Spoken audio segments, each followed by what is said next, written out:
Hello, hello, hello, and welcome to the zone. My name is Claudio. I'm a presentation coach, and this is where we dive deep into the art of presenting, pitching, and persuading. And today's episode is all about grabbing attention fast. To tackle this topic, I've invited Nathan Gold, pitch coach extraordinaire and my friend for over 30 years. We've coached numerous and nervous founders, Shark Tank hopefuls, and high stake presenters, always with one mission: make the first 15 seconds count. Please welcome the one and only Nathan Gold. Thank Nathan, you.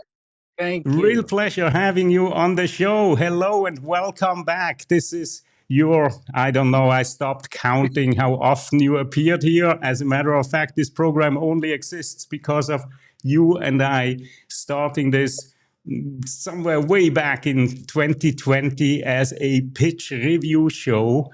And in the meantime, it has morphed to the format we are having now. Nathan, how are you doing today? Doing super fantastic. California's been having beautiful weather these days, and it's a little bit slow right now, which is okay, but it's good. Everything's good, aside from Very what's good. going on in the government, but we won't go there. No, no, no. We don't go there at all because that would be probably the surefire way to have people immediately change to another video at this time. So, we are going to talk about captivating audiences and captivating audiences quickly because, well, you only have a few seconds perhaps to really make them lean in and listen.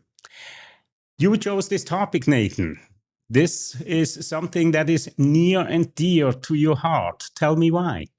Well, it all boils down to one thing. Most presenters and communicators don't spend the time to hook or grab their audience or give them a reason to lean in. And if you don't do that in the first 15 to 30 seconds, it gets harder and harder and harder to get your audience out of whatever they're thinking into a frame of mind that they can learn from something that you're about to talk about or be centered on the topic at hand. So those 15 seconds are crucial to making people almost forget where they are, forget what they were thinking, and start paying very close attention to what you're doing and saying. So, during the next 30 minutes, you are going to walk us through a couple of ways how you can captivate an audience quickly because there are so many different ways. Some of them might even be non-verbal, but you do get the attention of the audience quickly. Yes. In all of your experience as a coach, as a presentation coach, when you work with clients, you're spending a lot of time on the opening, on the first few seconds. What's the approach you usually take to find that just perfect way to Mm. get people into a talk? Well, there are two main ways that I get clients to zero in on their openings. The first one is I just get them talking. Tell me about what you're working on. Why are you working? And I just give lots of attention to the answers to their questions. I ask them, why are they working on it? I get them to go back to their origin story. And eventually, they tell me the true, real reason why they're doing what they're doing. And it's not usually what they tell me in the first couple of minutes. It's usually afterwards when they're getting into. So what keeps you up at night? Why are you really doing this? And in that story, generally there's a hook or a grabber or something personal that you can use to get the audience to pay attention just like that. And it could be something as simple as I can remember the day when my grandfather took me out on the combine for the very first time on our brand new farm. Okay. So it could be very personal because they forget that some of that real personal aspects to why they're doing what they're doing get kind of left behind as they start developing their messaging and their company and their pitch to be more professional and more according to what an investor might really want or expect. Okay, so that's one way. I just get them talking, giving me feedback.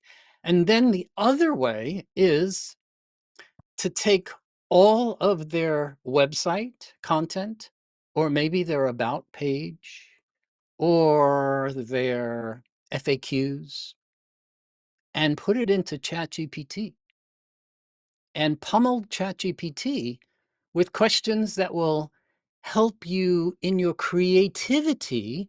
Because sometimes getting really creative of coming up with one of the most powerful ways you can hook an audience is to use a good simile or an analogy. Why? Because it's unexpected. People don't normally do that. When you get up to the in front of an audience and you say, "Good morning, ladies and gentlemen. We build machines that turn water into money." Boom. What? Everybody looks up, they see a picture, you're talking. That kind of a statement is not something most people would be saying. So it's unexpected. It causes your audience to go, "Huh? What? Wow. Tell me more." And so GPT is my secret weapon, our secret weapon, to finding some of the best similes, analogies, and metaphors you could ever imagine, besides trying to come up with them yourself. Now, before GPT came along, I think you remember the days. It took people weeks, if not sometimes months, to come up with these answers on their own. And there were all kinds of things we gave them to do, which you don't have to do anymore. Yep. But here's one way I've been doing with my clients to get them to amplify the answers. Just happened today. I gave the client the same homework we just talked about. Go to GPT, put in your fact, your FAQs, your about or whatever, and start getting some similes, analogies, and metaphors out of it. Also ask all of your team, all 9 of your team, to do the very same thing. Don't tell them exactly what you're putting. Everybody does it on their own.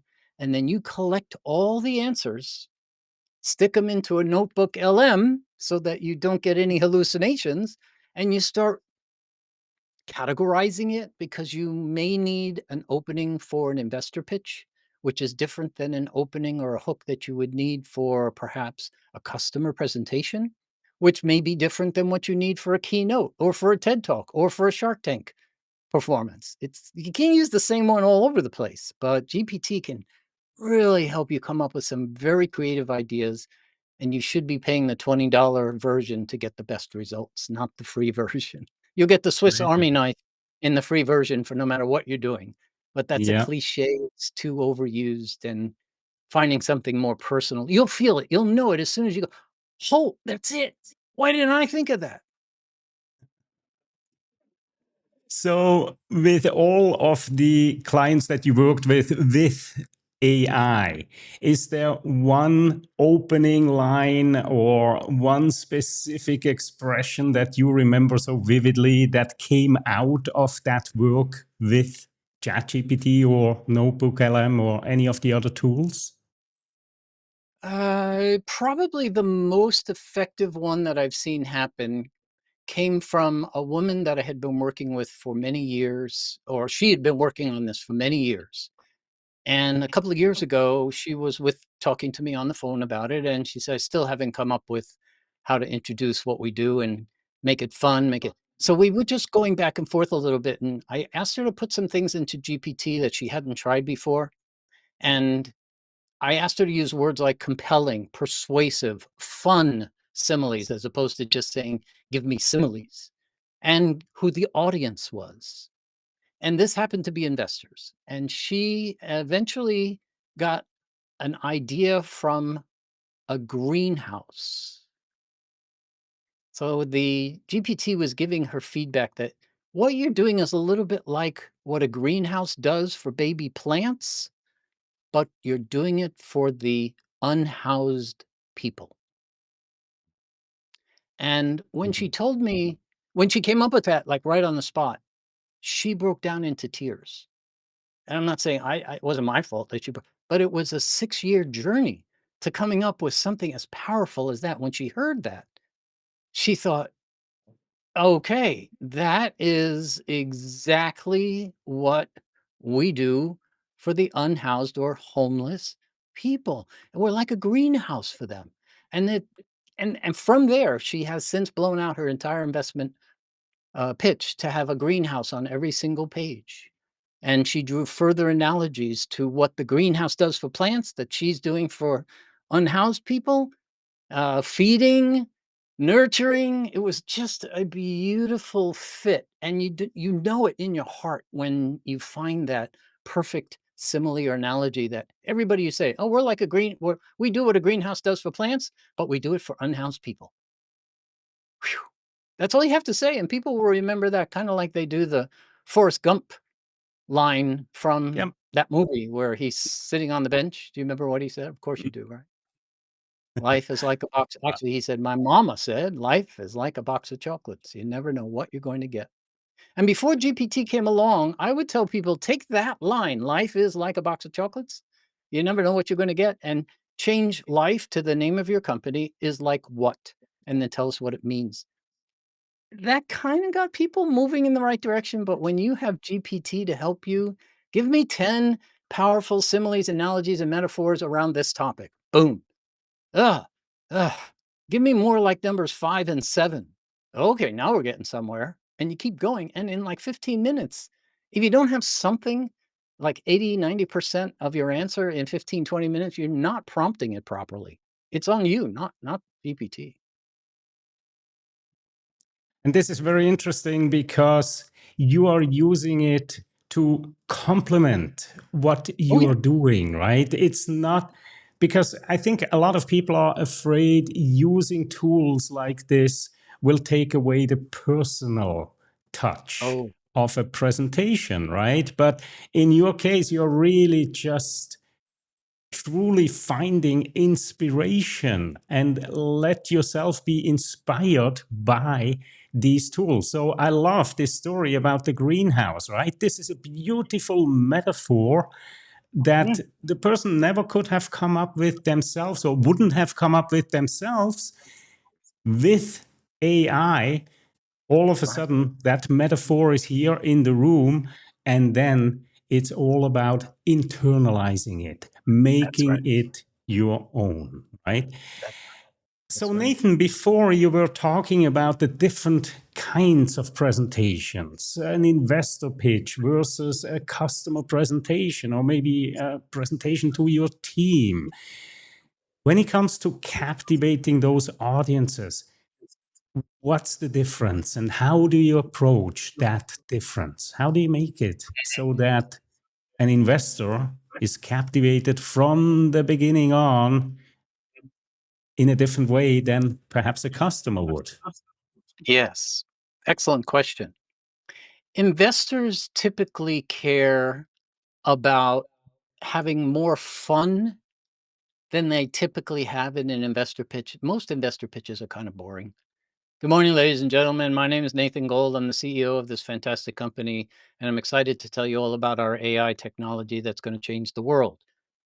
Ugh, put me to sleep, bang my head with a keyboard. But when you get up there in front of an investor, you have to remind yourself they've seen a lot. In fact, they've probably seen more companies in the area that you are in than you can even count. So if you don't go in there with something that blows their minds in the first 15 seconds that causes them to go, "Huh? What? Did did they really just say that?" You're going to lose, or it just gets harder and harder and harder to get their attention in a way that captivates. You can get people's attention by just smiling, but to captivate their attention, you've got to do and say things. So investors, they have a very short attention span. You've got to come up with something catchy, something that blows their socks off, and then keep going. And don't let up until you're done with your 3 minute, 5 minute, or 10-minute pitch. The other audience was your what? Your team members or Customers or customers. maybe your team members or yeah. With a customer, it's a little bit easier, in my opinion, to captivate your customer because if you've been invited in to give them a demo or tell them about what you're working on, usually my favorite way to captivate that particular audience is to use something that I learned about that company from the person that invited me in to do the talk or the presentation or the sales presentation, or that I've learned from their website or their something online about them, and I go to that very quickly, because then they realize, okay, this is not just somebody coming along that's going to do a generic presentation. This guy has done their homework. As an example, I'm doing a bit of work with Thermo Fisher Scientific these days. And the first time I presented to that group, I had gone into my background, and I remembered that I had originally one of those Fisher Scientific experiment kits as a kid. And I found pictures on it, and I realized, oh my God, I used that when I was like 8, 9, 10 years old. And so when I started, I went to that. I said, good morning, ladies and gentlemen. Thermo Fisher Scientific brings back tremendous memories. In fact, probably 60 years ago, I was playing with and I showed the picture of it, and I knew everybody was captivated because it's their stuff. And most of the people I was talking to probably hadn't even seen that device, but they realized that it was part of the company that they work for. So I try to make it personal and engage with the audience on a level that makes them know you're there for them, you're not there for you. Absolutely. And people seemingly love to hear you talk about them, right? Yes. Oh, yes, yes, yes. Absolutely, no question about it. They know Yeah, you care. If you're talking about yourself, uh, we all know how pretty that can be sometimes. Or if you just get out indeed. of the way and make it about them, both investors, customers, Yep. networking events, Yep. make it about them. Yes, yes. And I firmly, firmly believe, right, that if you can meet them in their world, right, I often say that you have to meet someone where they are before you can lead them to where they want to be, right? And so I find that is one way to really, really captivate somebody's attention. Not as he said before, right? Not just get attention. That's easy to get somebody to look up, but then are you losing them again or not? And speaking about them, their problems, their world, right? That's Yeah. really building that mutual trust at the end of the day. Where they go like, yes, that person definitely has something to say. I've come to the belief that the first 15 seconds is very important. And by the way, that 15 seconds, if you go and do some research online, and there's tons of research about how long do you have to captivate your attention of your audience. It ranges anywhere from 7 seconds to like a minute and a half to 2 minutes. It all depends on X, Y, and Z, how much time you have to speak. But no matter what it is, if you take more than 15 seconds, it's too long. You don't need more than that to do it. And if you just pay close attention to the fact that there are so many things you can do in that first 15 seconds, but it's not just about what you say and do. I'd like to break down for the audience that there are 3 stages of captivating an audience, 3 steps. And most people jump straight to step number 2, which is, okay, I'm out in front of everybody. What am I going to say and do to captivate their attention? That's an obvious one. But there's one before it and there's one after it. There's another way to captivate your audience, and that is on sight. As soon as you walk out or as soon as you show up on camera, you can captivate people's attention just by how you show up, how you walk, how you're standing, what's on your screen, what's on your face. It's not only about what you say and do in those 15 seconds, those first couple of seconds, maybe even nanoseconds. As soon as people walk out, we all make a judgment. There's nobody on earth who doesn't look at somebody and say, oh, huh, this could be a disaster, or, oh, I can't wait to hear what this is all about. Or, oh, wow, that guy looks good. I think he looks so confident. Or, oh my God, this is going to be a disaster. We all do it. So we have to remember that how we show up before we start our 15 seconds is also part of how we captivate or no, don't captivate our audience. And then the second phase, of course, is that first 15 seconds, what you do and say, and then the part that most people forget about. Once you've captivated their attention, are you just going to let it go and go back to your normal content and just go blah, blah, blah for the next 5, 10, 15 minutes or hour? Remember, once you captivate their attention, they expect you to keep them captivated. So keep captivating them, which means to sustain that, the third phase, sustain that captivating feeling that your audience has and amplify it throughout the rest of your talk, the rest of your pitch, or the rest of your whatever you're doing. Very cool. Very cool. Now, you also, for today, you brought along a video that you wanted to share with our audience here, right? Tell me a little bit about this and Okay. why is this so important and near and dear to your heart, Nathan? Okay.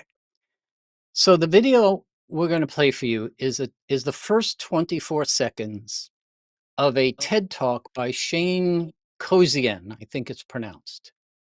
And it's from quite a while ago, I think 2008 or 2009, but everything we've talked about so far, jumping to conclusions, uh, wildly, you have expectations, you make assumptions about what you're going to get from this person. And what I want you to see is an example of exactly that.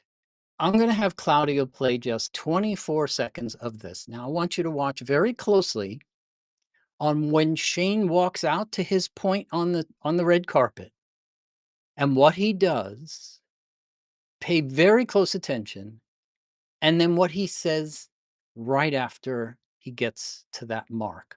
And you tell me if you don't jump to some conclusions when you first see him and some assumptions. You ready, Claudio? Let's play it. There we go.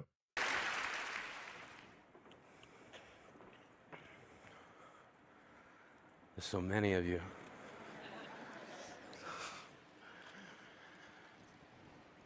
When I was a kid, I hid my heart under the bed because my mother said, if you're not careful, someday someone's going to break it. Take it from me, under the bed is not a good hiding spot. Okay, fantastic. Now, the first 8 seconds of that 24 seconds had no sound. He didn't say anything. He just looked around and paused. Now, what if we had a group of people on the line right now? I'd say, so what did you assume? What did you think when you saw Shane first walk out before he said his first word? I mean, the guy doesn't really have the look of a professional speaker. I'm sorry. I mean, if I met Shane, I'd give him a big hug and say, Shane, you're one of the best examples of the unexpected. And the professionalism and the beauty of his storytelling was phenomenal. And I encourage you to all watch the rest of that video because it's mind blowing and it will bring tears to your eyes about what he does on that stage. His voice was very interesting to listen to. So he had a really great radio style voice in the way he presented. But that whole opening, that didn't he sort of captivated our attention before he even spoke? But I remember the first time I saw that video, I thought, oh my God, this is going to be a disaster. And now, normally, I don't even know why I thought that because on TED stages, you don't normally see disasters on TED stages. They don't put those kind of videos Right. up usually. So I don't Right. even know why I was thinking that. But you look at him and you think, God, the guy, he's sort of schlumpy looking, and I didn't hear what his voice sounded like in the beginning. I thought, "Oh, this I think we'll see what happens here." And boy, was I blown away. Blown away. And you will be too.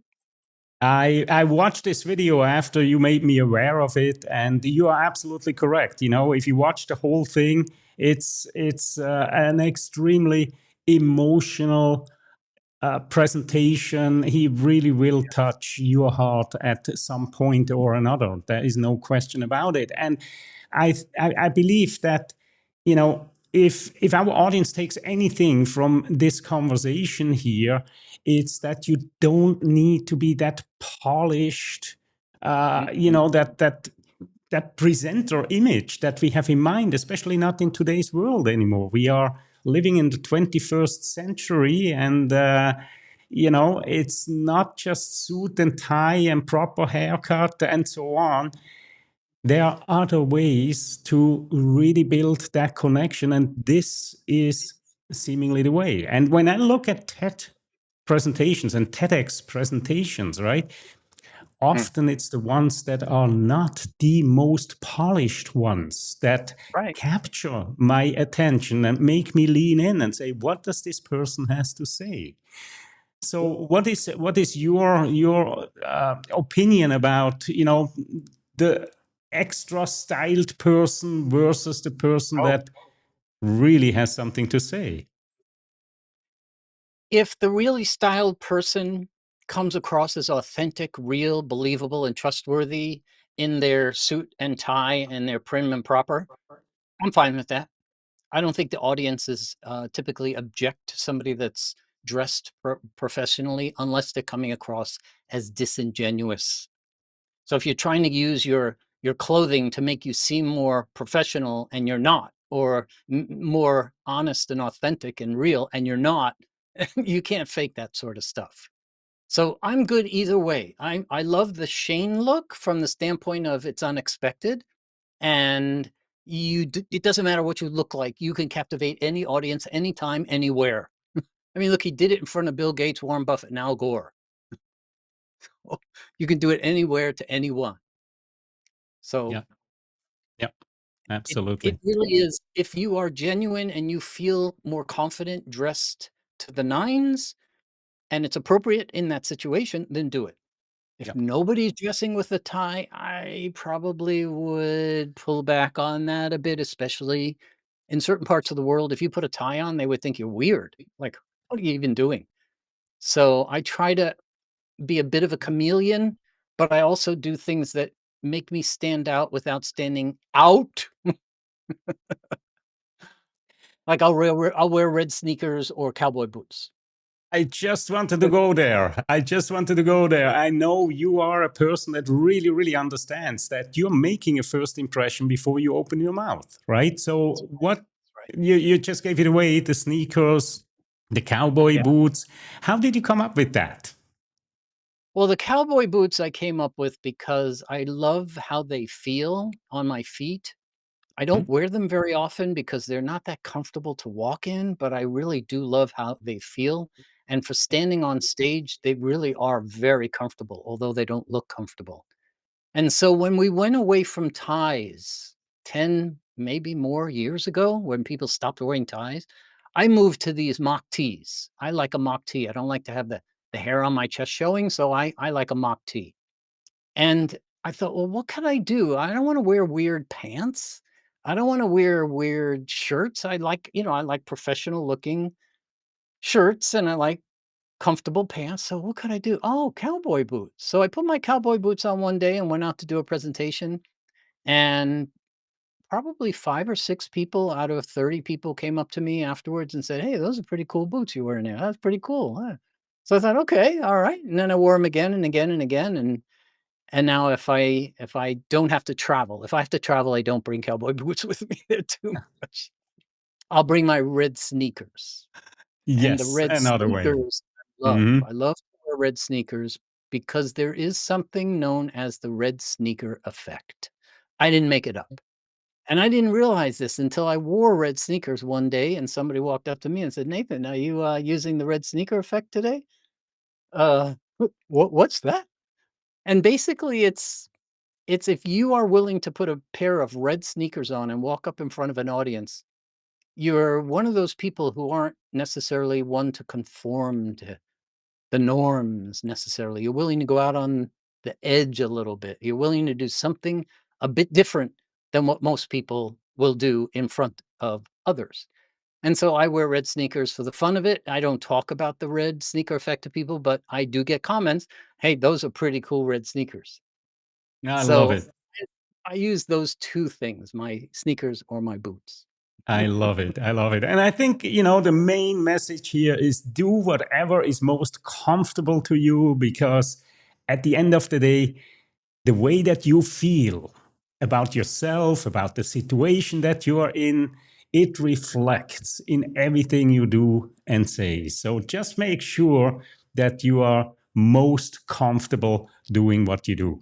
Nathan, we are already at the end of our slot here. It's amazing how quickly time flies. I do have one more question, and that is because you've seen so many presentations as a fly on the wall, right? You're having a slightly different perspective there.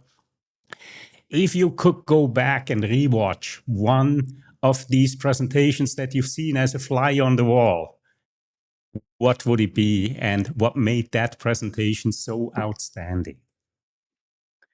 Well, that's kind of an easy question because the video is on my website right now. There's a company out there that makes soap products called Method, and the video is on my website. I was in the room when the CEO of that company did a 15-minute presentation on stage that I still remember today. He captivated our attention from the first moment all the way through those 15 minutes and made everyone in that audience realize they needed to buy that product.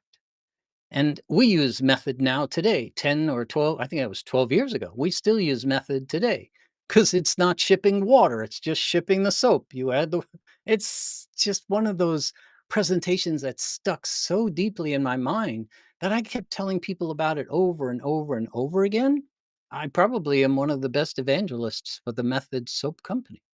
Ah, very cool, very cool. And you mentioned that it's on your website. So if you want to Yes. get in touch with Nathan, or if you simply just want to go and look for that video, head over to democoach.com and you will find it. And with that, I thank you for watching today. For you, Nathan, a big, big thanks for spending your time and sharing your insights into some parts of what it takes to captivate an audience in the first 15 seconds. And with that, I wish you all a wonderful morning, afternoon, evening, wherever you are in the world. And we shall see each other next time. Bye-bye.